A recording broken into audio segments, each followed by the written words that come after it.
গুরুত্বপূর্ণ কথা বলতে চাওয়াচ্ছি। আপনারা দেখুন, যাদের কষা ধাত তাদের জন্য একটা এক্সারসাইজ আমি দেখাচ্ছি।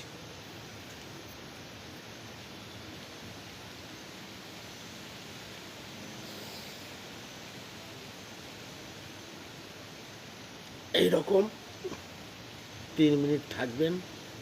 যারা ঝরে যান তারা নাদ্দানি গাছকে স্মরণ করবেন, যারা পায়খানায় যান তারা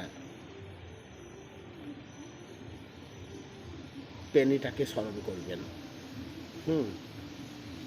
আর যখন প্রেসার দেবেন, প্রেসারটা এমনই দেবেন, মনে করবেন আপনাকে খ্যাপা কুকুরি তাড়া করেছে। খ্যাপা কুকুরি তাড়া করলে কতটা প্রেসারে দৌড় মারেন আপনারা, সেরকম প্রেসার দেবেন, অটোমেটিক নেমে যাবে। ঠিক আছে? ব্যায়ামটায় আপনাদের কতটা কাজ হবে কি জানি না, আমার কাজ হয়ে গিয়েছে।